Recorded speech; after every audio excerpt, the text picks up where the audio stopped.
Welcome, Frank, to the podcast. Oh, cool. Well, thank you for having me. Hello, everybody. Hello. Hello, hello. Frank is a hypnotherapist. This is my first time meeting him. We've just been talking for a few minutes. Yeah. So, yeah, tell me a little bit about what you do. Start from the beginning, I guess.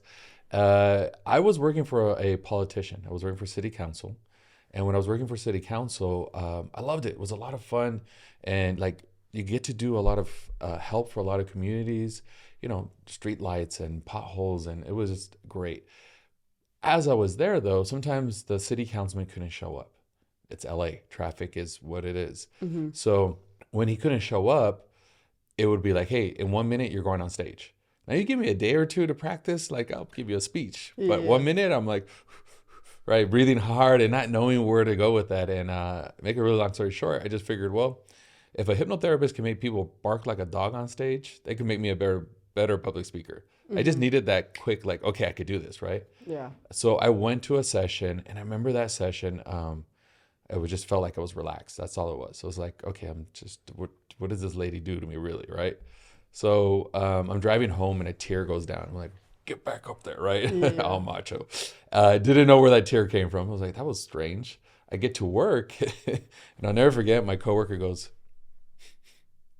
what are you sniffing at, right? Yeah. She goes, are you drunk? I go, what are you talking about? That's like 8 a.m. I go, no. And she goes, you're really happy. I'm like, Are you drunk? I go, holy, you know what? The hypnotherapist made me happy. I was pissed off. Yeah. I called her and I go, what'd you do to me? She goes, she goes, what do you mean? I go, I'm really happy. She goes, and that's a bad thing? Would never forget those words. And I go, I gotta call you back. And I hung up on her and it just stayed in my head. Why am I angry about being happy? Yeah. It was so weird to you. It to was be happy. was so weird to me. Working for the city, you're under a lot of stress. Like it is sometimes a thankless job.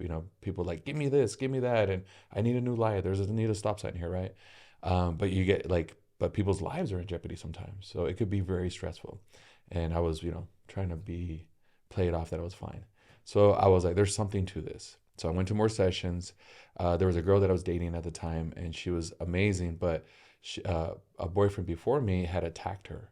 And so she was kind of always on guard. So I started sharing with her about the hypnotherapy, and she was getting healed.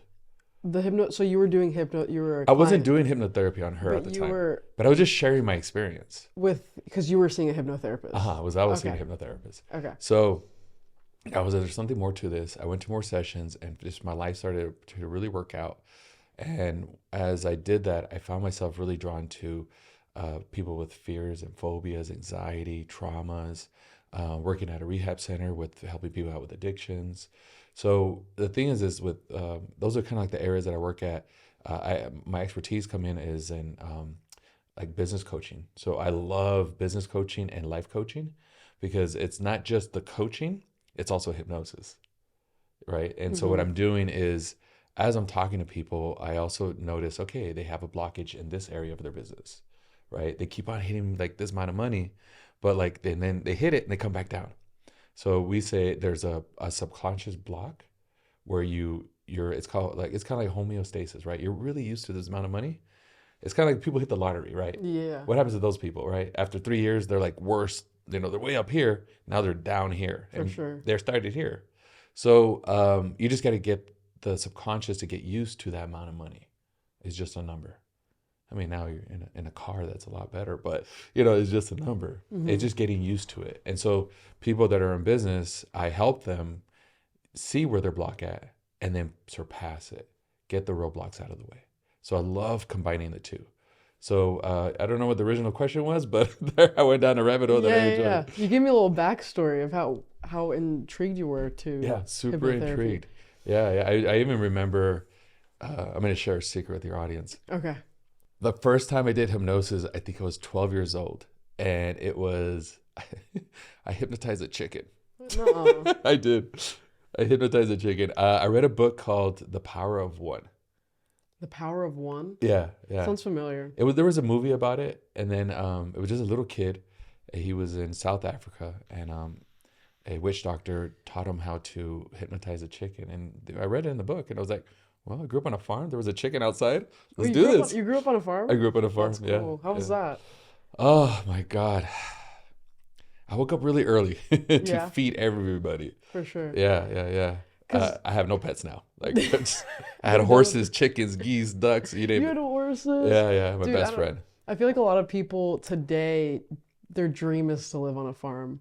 You know what I mean? Like just Yeah. escape from this everyday life of like driving to work, coming back instead of just, living on a house and raising animals. It just, it keeps you grounded. For sure. I mean, they're doing so many studies about grounding. It's like, the farm just brings you back to that animal and that oneness. Hmm. Yeah. I used to work on a therapy, equestrian therapy, Yeah, or thing like equestrian that, with therapy. horses, which is amazing. I just rode my first horse in January. Oh, wow. I've always wanted to, but it's like, and I grew up in North Carolina. I've had opportunities, but first time horseback riding, best like 2 hours of my life. Yeah. Yeah, it It was was like really peaceful. high. Yeah, Yeah. getting used to ride. I was a natural. I was on that thing. We Oh, were galloping and stuff. It was so not cool. really. Yeah, The first time. yeah. It was. Most people are just like, I had a bond with my horse. okay, what's your horse's name? I forgot. Oh, you forgot. Okay. Most people remember. I just remembered my first horse that I rode. His name was Whiskey. Whiskey. Yeah. That's Yeah. funny. Yeah. That And would then, be funny. yeah, the one I grew up with, her name was Cherokee.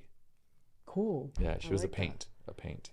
Nice. I've got on a total sidetrack. One of the main reasons I want to bring you on because I feel like there's a kind of misunderstanding and people don't really know about what Right. hypnotherapy really is and what it Uh-huh. entails. So I kind of wanted you to come on and bring information regarding that. So let's break it down. What even is hypnotherapy? So it is and it isn't. And that's where I like to start off with. Because a lot of people know first encounter with hypnotherapy is what they see on stage, right? Yeah, Yeah. like some magician stuff. Some poof, magic, Yeah. right? It's real. That stuff is real. But what I do is something separate. Now, that's a show, right? That's a hypnotist. I'm a hypnotherapist. Mm-hmm. So it is that and it isn't that what I do. So I'm going to put this. What hypnotherapy is a natural state of mind. And you do it all the time. Raise your hand if you've ever been looking for your cell phone and it's in your hand, Oh yeah. right? Let's say you're driving down the freeway and you pass your exit, but you didn't even notice that sucker. And then 15 minutes later, you're like, how in the hell did I end up here? Or how did I get home, right? Did I even stop at a stoplight? Like You're teleported or you're teleported, right? Yeah. So that is, usually it's your conscious, right? Your conscious awareness, like this room, you're here right now. It's your conscious awareness that we're dealing with an issue, but your subconscious is the bigger picture. So what it does, it's your subconscious controls like your breathing, your hair growth, your habits, your fears, your phobias. It's all the automatic stuff, like the easy stuff, right? So from the moment that you learn how to drive to the moment you pass that exit, like it has all this wealth of knowledge. So it just says, think about this issue and let's just drive. So we as hypnotherapists tap into the part of the brain. Now, this is how I was able to hypnotize that chicken because animals go into fight or flight really easily, right? Or even still, right? Fight or flight. So they're going to fight something or they're going to run from it or they just freeze. Yeah. Well, chickens, I'm going to teach everybody how to hypnotize a chicken right now. You set the beautiful chicken and say, sit down, chicken. I'm just kidding. You just kind of hold it down and then you put the beak on the floor and you put your finger right in front of the beak. And you just kind of leave it there for a second and then you pull it away really slowly. And you let go of the chicken. It won't move at all until you kind of like startle it. And that's the fight or flight. It just goes still, right? So hypnotherapy, we do we don't hold you down and put your finger. We just have you close your eyes. And having somebody else in the room, your brain goes naturally into fight or flight. When you close your eyes? You close your eyes, Yeah. right? Like close your eyes right now, Okay. right? I'm in this room. You have no idea what my Yeah. hands are doing. You don't know if I stood up, bro. If I start Yeah. talking, right? Yeah. So your brain actually, open your eyes now. Your brain actually goes into like, okay, one sense is shut down. Now all the other senses are kicking in, right? What happens when you get really scared? Right? You even take a deep breath sometimes and your eyes just open up big because you're trying to get all the information. Do I need to run or fight right now? Right? It's like our natural instincts of Quick survival. of survival. and you Okay. need it. You have it. The thing is sometimes it goes a little haywire Mm-hmm. because all it knows is like, I did this and I'm still alive. Even though it's like a bad habit or a bad, addiction. Well, I know I'm feeling sad, but if I use this, I'm still alive, right? That's it. I've heard in recovery that, your demons keep you alive. And I thought that was weird. How can your demons keep? And what it is like, they're just making you aware of like, stay alive, stay alive, stay alive. Even though it's a habit, but your brain doesn't know it's a bad habit. It just knows it's staying alive. And maybe feeling a little bit better. Like with addiction, Yeah. we feel like we need, for me, I'll use my experience. I felt like I needed Xanax to just function on my day-to-day life. Yeah. Even though it was killing me, I was hurting Yeah. people. I was crashing cars and doing who knows what. Yeah. Yeah. Waking up, not remembering what I did. Like the amount of danger I was really putting myself in was insane. But I had this like faith of, oh, I woke up in my bed in the morning. So I hear what you're saying. Yeah. Yeah. Yeah. And it just, the brain does that for some reason. It wants to, even though it's a bad habit, it says, we're still alive. We could do this. And it keeps us alive. And it's a lot of just the coping. And obviously there's a lot more to that. But yeah, so when it comes to hypnosis, it's fight or flight. And what I do is I look at the individual and I say, okay, are they more of an introvert person or an extrovert person? Why does that matter? All right. So if you see on stage, if you go to a show, they'll be like, who wants to come up and be hypnotized, right? And you'll get people who are like, let's do this, right? So they'll get 20 people up there, but they'll probably just keep 5 or maybe 3. Sometimes if you're really good, you get a whole bunch of people and keep a lot of them there, right? And what happens is what they're looking for is somebody we call a somnambulist. It's somebody in the middle. It's not introverted or extroverted, right? And those of you that don't know what an introvert extrovert is, somebody is more personal space, introvert, career oriented, and then somebody that's extroverted, more outgoing, and those are the ones that don't know personal space. They constantly want to touch you and give you hugs, right? By the way, if you have somebody that is a little side note, if somebody that wants to give you a hug a lot, it's because they feel a disconnection to you. If you're like, you notice they keep on touching you and touching in that personal space bubble, it's because they're trying to pull you into the conversation. Just face them. And they're like, oh, and then touch them on the shoulder if they're friends. Yeah. And you'll see their energy just calm down. So it's like they're subconsciously doing that though. Yeah, because they feel that if you're not engaging with me on a one-on-one like this, there's no connection. Mm-hmm. Even though you might be an introvert and you don't want to be touched, and then you're like, God, stop touching me. You're starting to, pull away. Just lean in a little bit and just face, and they'll feel way more connected. Anyway, so that's a introvert extrovert. Do you think I'm an introvert and an extrovert? Do you want me to start asking you some questions? I could tell you. Yeah. Okay. Yeah, let's go. All right. Well, we'll quiz. finish this real quick. So, Okay. introvert extrovert. So you want is somebody in the middle. Because somebody in the middle goes into hypnosis really quickly. Oh, Yeah. so you want that balance. Yeah, and also it's a show. You want them to be up there really. I'm giving all the secrets away, guys. Sorry about that. You want them to go in quickly because it's a show. Okay. Right. Now, for the normal person, right, the person that day to day. And by the way, hypnotherapy is for, if I have somebody that's bipolar, schizophrenic, OCD, I can help out with OCD, but I still need a medical referral. It's for healthy people, right? Now, but what is that? And so, if it's like a chemical imbalance or anything like that, it's a little different. So I have to constantly be aware. As long as I get that medical referral, I can work with them. But if anything, I'm just lessening the anxiety with them because there's a deeper issue and it's a biological issue. So it's like it's a fragile thing to do. It's a fragile thing to do. But I've been doing this for I think 16 years now. So now I kind of see where it goes. That's what we were talking about earlier. I think I don't know if we're on air or off air about like people that are with bipolarism and multiple personalities. I test for that. And I do a lot of it through just handwriting. I can see in their handwriting. I read people's handwriting, by the way. Oh, that's so sick. Yeah. Wow. So if you did a little handwriting, I could tell you a little bit more about yourself. But so Okay. here's a question. Obviously, there's a persona that's here on YouTube and Instagram. The media. That's you, right? It's still you, but that's your part of who you are, right? So my question to you would be, I want to know the other side of you. All right, there's a couple layers of who we are, right? So I was saying there's introverted people and extroverted people and people in the middle. Now, people in the middle are super powerful. They're my empaths. They're my intuitive individuals. I work with them a lot in how to enhance that, but also how to be grounded, because they feel everybody's energy and they don't know how to put it down. You're referring to extroverted people? And no, people that are in the middle. Oh, in the middle. Yeah, Okay. because they go introvert, extrovert, introvert constantly. Okay. They know how to be chameleons. And it actually has to do a lot with trauma too. Sometimes you're born like that, or you deal with trauma as a kid. Because as a kid, you're doing this. Having to constantly gauge how to act. Yeah, you're 8 years old, and you're like, why is this person yelling? But you need a bike. You need new shoes, right? So you figure out, okay, some kids don't even know, like, before the parent comes home, they know what mood they're in. Like, they can feel that energy. The problem is, as we grow up as adults, we don't let that go. Because we don't know it's something to let go. Exactly. Yeah. So then you could hit the lottery, the person hit the lottery again. But if you're around somebody negative, you'll pick up their energy and be like, God, I hit the lottery, but it's such a bad day. I would be like, here, fool, go away. Yeah, go. for sure. But I would get therapy for that for sure. But anyways, so your question to you was, okay, personal space. Is it really something big for you? Yes. Okay, no, just be honest. It depends on the person. Like, if I'm close with them. But I would say, yeah, it's important to me. Okay, personal space is big. Do you get cold or hot easy?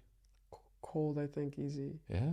I think. Surprise, it's a little cold in here, so I was wondering. Recently, I feel like I've been more cold than hot. More cold. Okay. And all your relationships, right? When in personal and non-personal, when things get a little rocky, or you're like, hey, we need to talk, or Avoidant. I need a little bit of space. I'm avoidant. All right, now do me a favor. Don't touch my hands. Just put your hands on top of mine. Don't touch me. All right, cool. So I would say you're more of an introvert, but you have an extrovert defense. Extrovert defense? How can you have a defense of? So yeah, you have your defense, you have your core, and you have your suggestibility. Wow. Yeah. Okay. All right, and this is all there's other, like, Myers-Briggs, and there's a lot of different modalities you could do, but works for me, because once I know who you are at a subconscious level, then I know how to take you down the trail for hypnosis.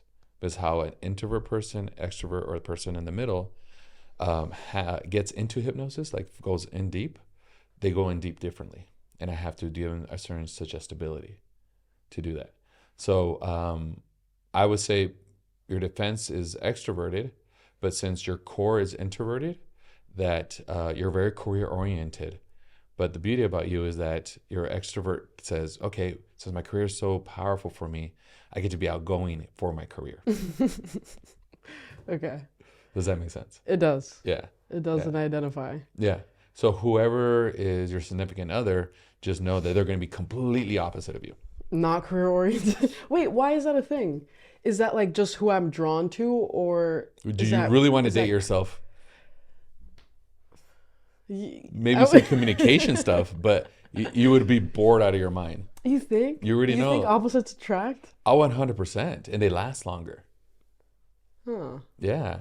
I see it as two parts coming to become whole. Oh. Right? And let's say in traditional relationships, you have, let's say, mom and dad, and you have one that's a provider and one's that, I'm going to put this. It's not mom and dad. Let's just say in general, one person in a relationship would be more introverted because they're career oriented. They make sure the lights are on. They make sure there's food at the house. They make sure the kids get clothing, and they're just go, go, go with that. And then you have the other one that says, okay, we have the bare necessities, but the kids haven't been hugged. They haven't been outside. They haven't done an arts and craft. Like, that's the extrovert.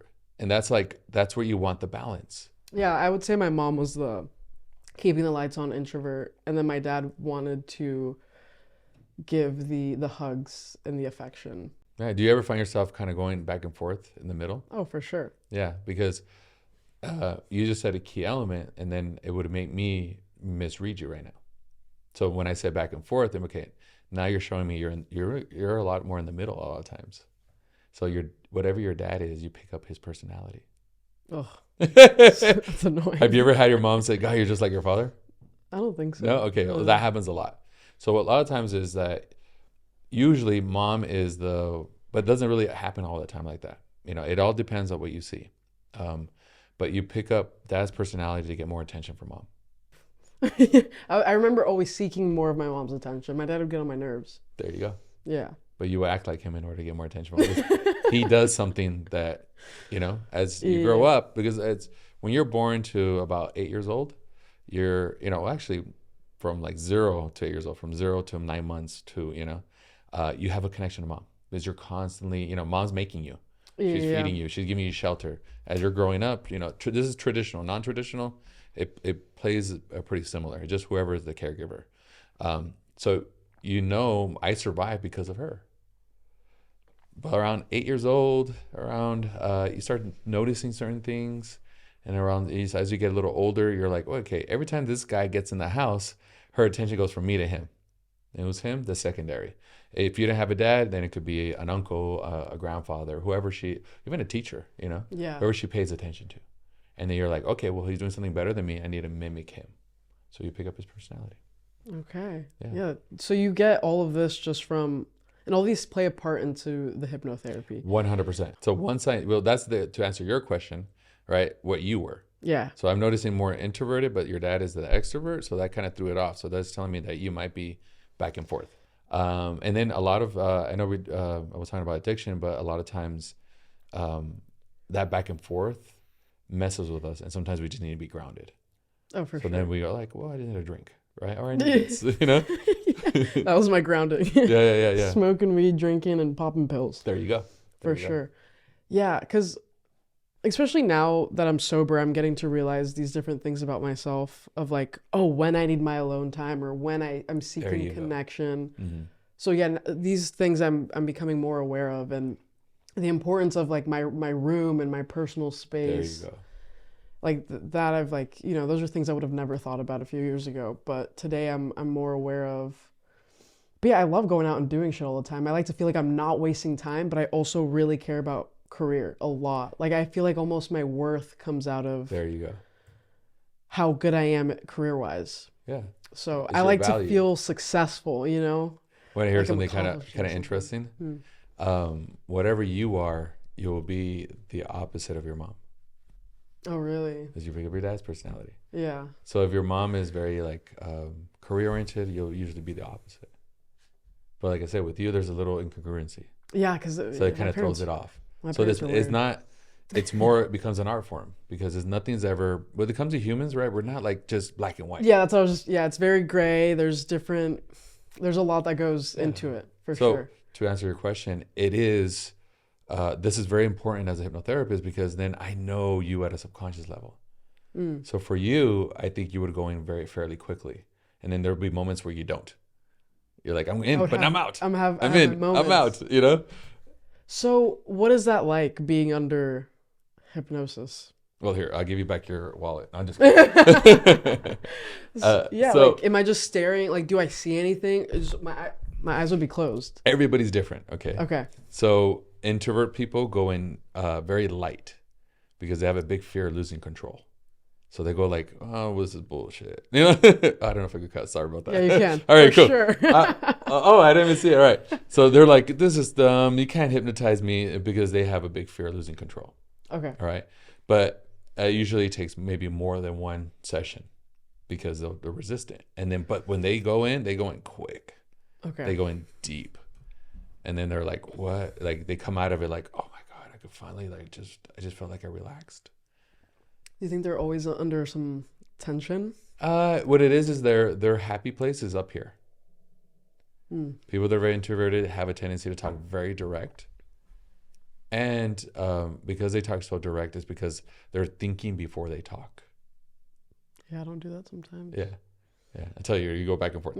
You said sometimes. See, that was the golden ticket right there. Yeah. But so those people will see, and also it depends on like how you process information.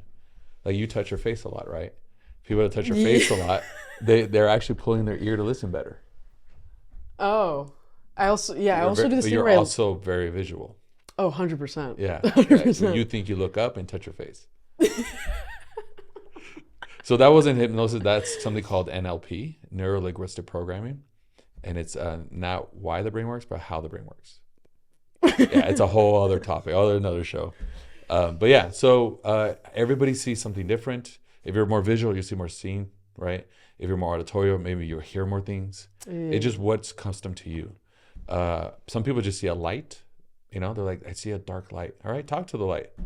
Okay, how dark is it? It's super dark. All right, what do you think? Do you think it represents your, I don't know, something in the past, some bad habit or something, And they just start talking to it and it gets smaller and smaller and smaller. Yeah, they're just facing their demon. Okay. And then some people see a big visual and the horns and whatever it Whoa, is, I want to see that shit. Yeah. Well, you can. So I really want to. That's something I really want to try out, like just to see what the experience is. It's like daydreaming. Yeah, but people go to you for something. Yeah, so they come to me, and as I'm hypnotizing them, they're on a journey, and I'm just like the driving the bus, right? I'm just saying, well, are you on a dirt road? Or is it a field? Or what's on your feet? And then sometimes people go living past lives. That's a lot of fun too. Yeah. I'm reading a book on that.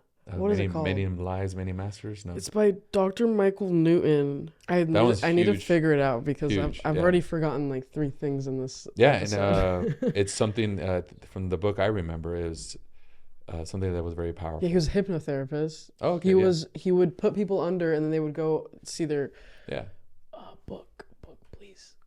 Journey of Souls. Journey of Souls. Have you heard that one? No. That one's really cool.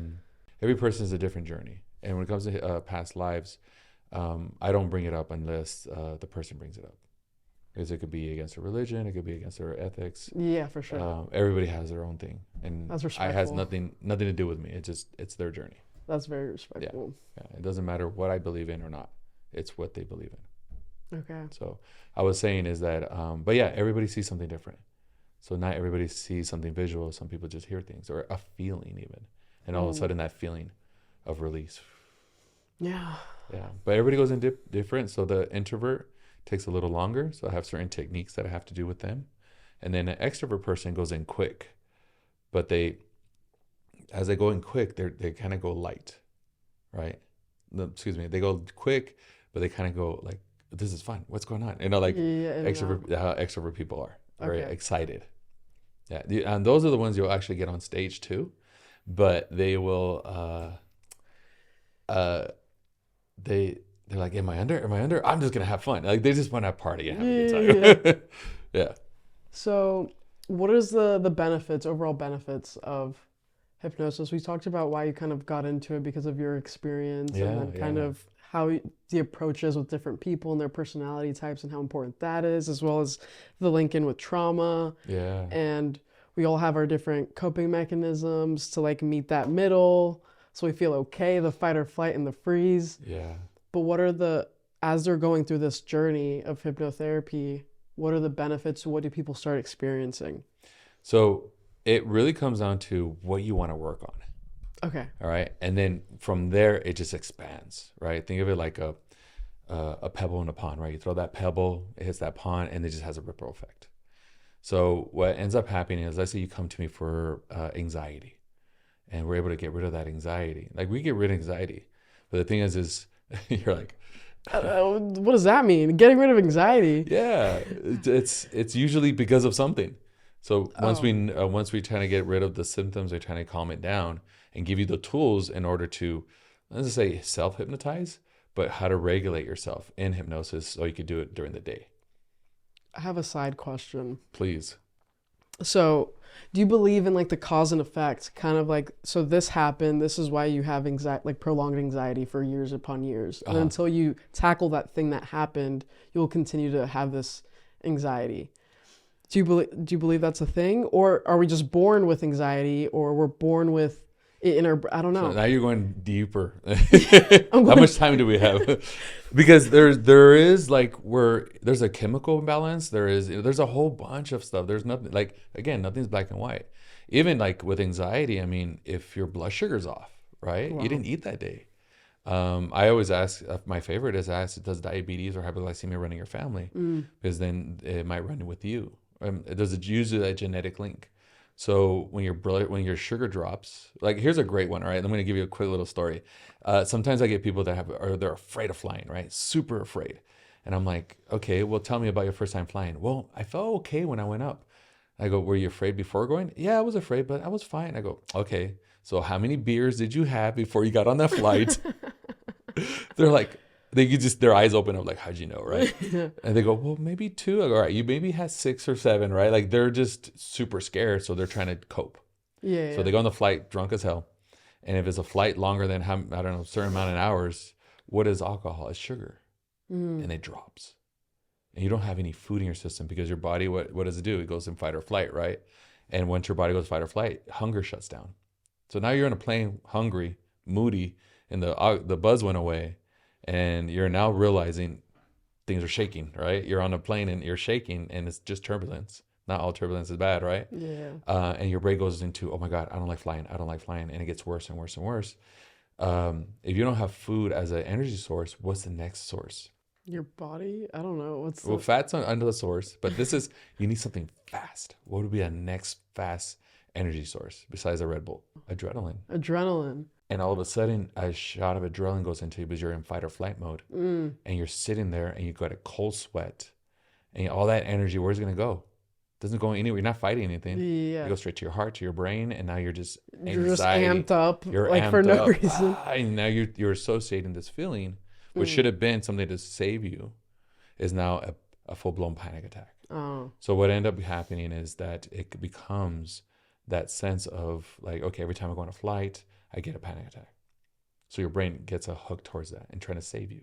Again, the brain is always trying to save you for some reason. Yeah. Yeah. It's constantly trying to protect you. Constantly trying to protect you. Like for certain things we can't remember, I can't remember a lot of things. So I think certain things you can't remember, your brain doesn't almost allow it because it wants to protect you. 100%. A lot of times I'll get people like, hey, I don't remember this. Can you help me remember? If you have an ethical hypnotherapist, they'll tell you no, because your brain is protecting you from a trauma that you experienced. And if I open that box, you'll go through the whole trauma all over again. Unless I'm asked by the court system that this person can't remember, then I'll help them. But sometimes without you like actively trying to, memories can come up for them, and that's normal and natural. Normal and natural. Okay. You're like, you just can't like be like, I'm going in for this. Yes, one exactly. Yeah. Exactly. No, it's normal and natural. And if the brain allows it, that means it's not too bad. Okay. It's safe. Okay. Yeah, your brain is naturally there. And then to circle back the overall benefits. Overall benefits. All right. So we hypnotize ourselves every day, hundreds of times. How? Easy. Just get quiet and think to yourself. Welcome to hypnosis. That's it. You ever overthink something? Overthink.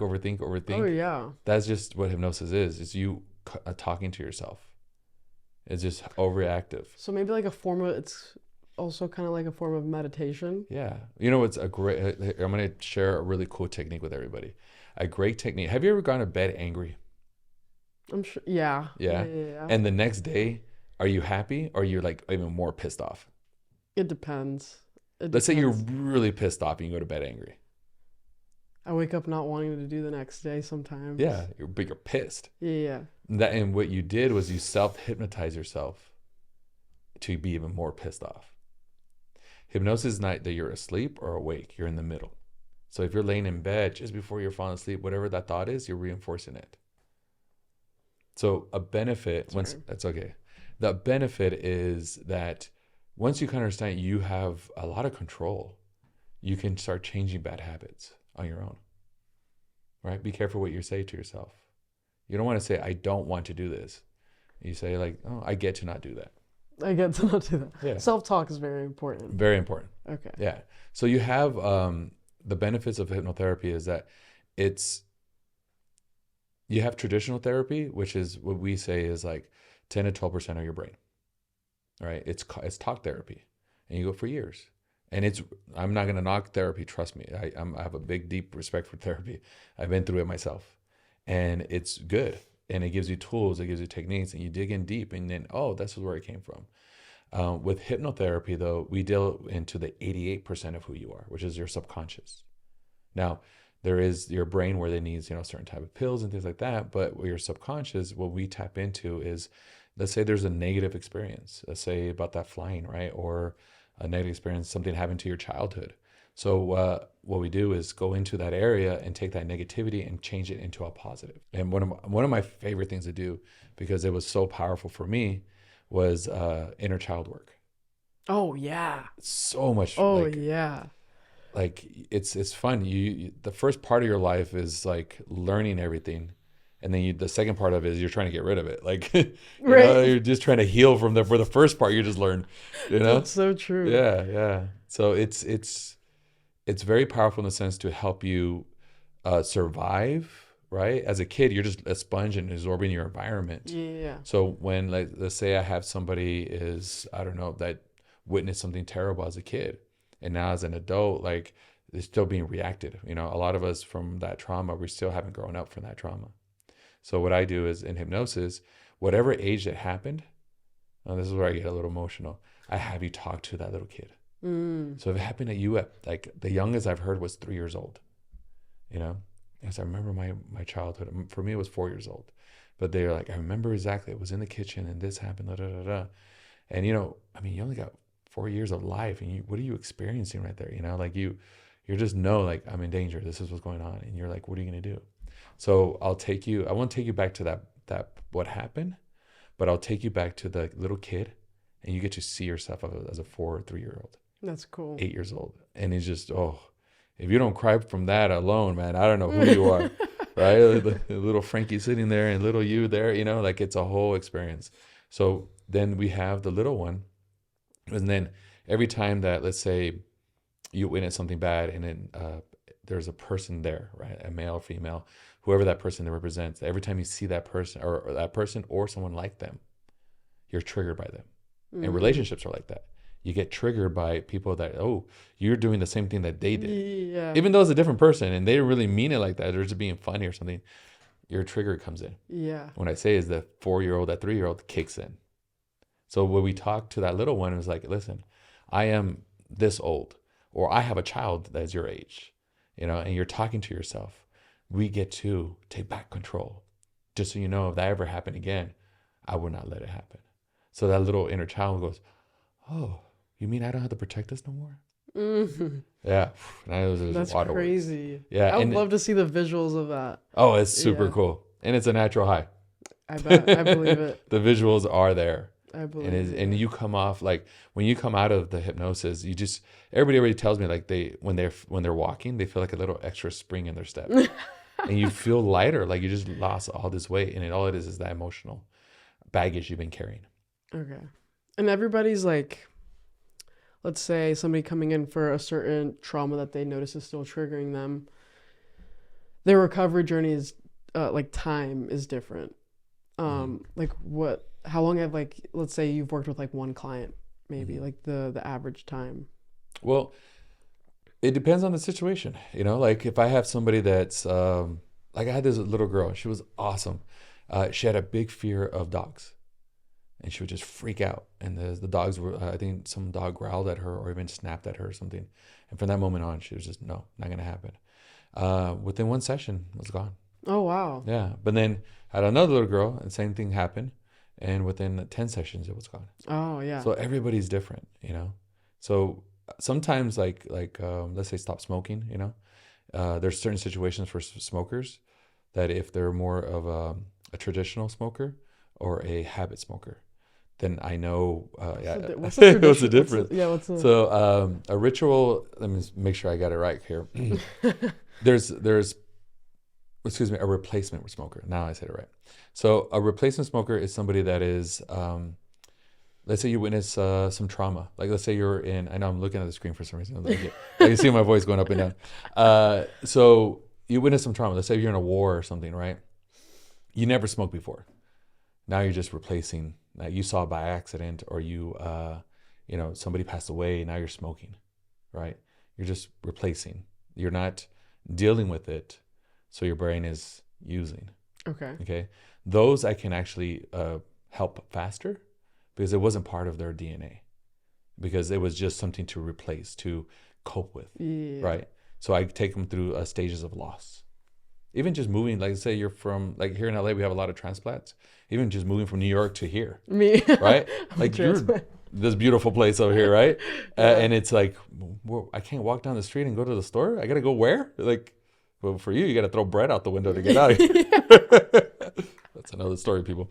Anyways, but so it's that's one part of it. The one that's a little harder, and that usually takes me a lot longer, is somebody that grew up with it. Like your aunt, your uncle, everybody smoked around you, right? And you even become accustomed to the smell. Like that one uncle that wore, I don't know, freaking Brute 99 or something, and smoked, right? Those two combinations, it just brings you back to their childhood. Yeah. So it's not impossible, but there's two different things in how to work.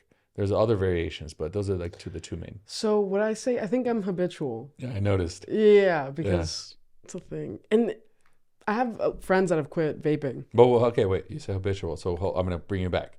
Was it something you grew up with, or something that you all of a sudden started doing?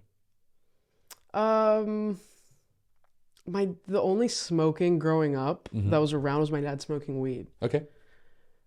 But I didn't notice that was a thing, that he was doing that until middle school. Even though you don't notice it, you're still around it. I guess.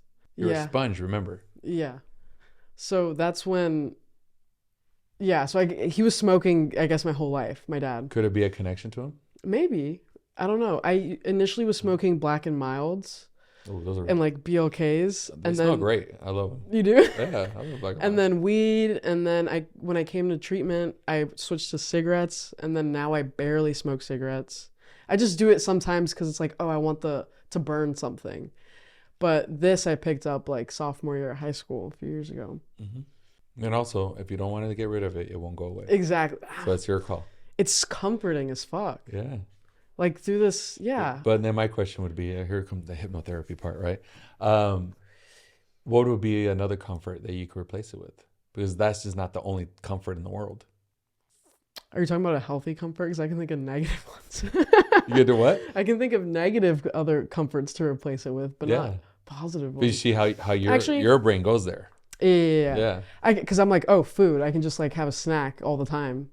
Or I've heard if you get a water bottle with the like sippy lid, like so it's kind of like this, but you're drinking water. You know what I mean? I can see your friends is teasing the crap out of you. Yeah, dude. I can do something like that. Like just drink water every time I crave it or something. I mean, it's whatever other alternative is up to you, right? Yeah. What it's gonna, because I could tell you, oh, we just eat grapes, right? And now you're growing grapes out of your ears. But it's more about what's comfortable for you and what you want. You know, some people replace it with working out, right? I hit it during my workout. Yeah, I know. Yeah. So there's many ways that approach it. It could be inner child, it could be just you, or just move on from it like that.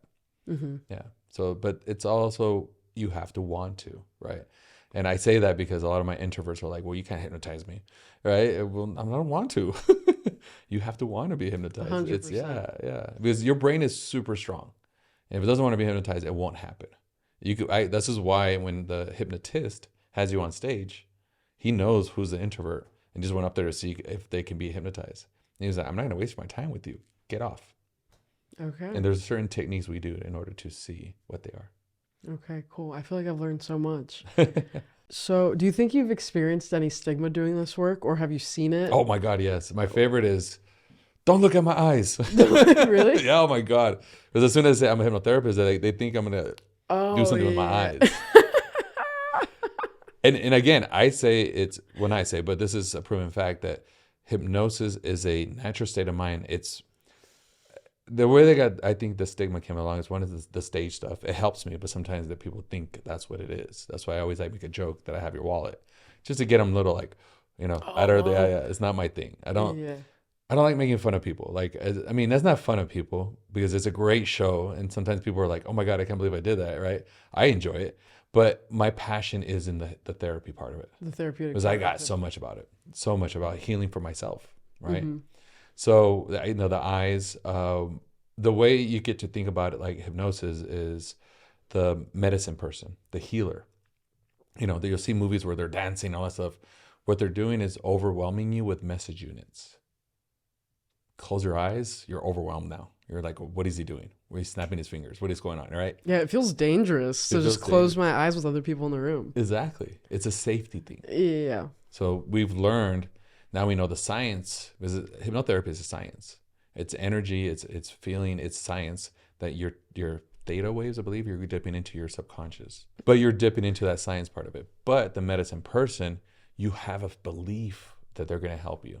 Belief they're going to support you, right? And so then your subconscious goes, I believe in this person, and then it allows that wall of protection to like, this is going to help me.